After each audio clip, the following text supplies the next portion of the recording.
Hello guys, it's me artist. তোমরা তো আগের ভ্লগে দেখেইছো আমি মেলায় যাওয়ার জন্য রেডি হয়ে গেছিলাম। দেখো আমরা মেলায় চলে এসেছি। দেখো গাইস কি ভিড় হয়েছে, ভয় ভয় করে আমরা মেলায় ঢুকেই পড়লাম। দেখো কত দোকান আর কত ভিড়। দেখো এবার তোমাদেরকে ঠাকুরও দর্শন করিয়ে দিলাম। এবার দেখো আমরা উঠে পড়েছি নৌকায়, নৌকা চড়বো বলে আমি আর আমার বোন। এখন তো আমি খুব হাসছি, এরপর শুধু আমার অবস্থাটা দেখো।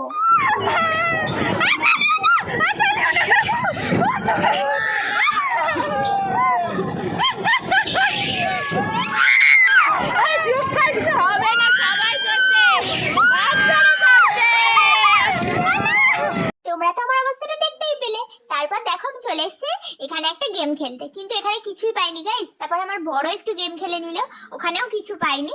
তারপর দেখো একটু বেলুন কিনে নিয়েছি, পাপড়ি চাটও খেয়ে নিয়েছি। দেখো নিয়ে বাড়ি চলে এসেছি। মেলা থেকে অনেক কিছু কিনেছি, সেটা দেখাবো তোমাদের নেক্সট মিনি ভ্লগে।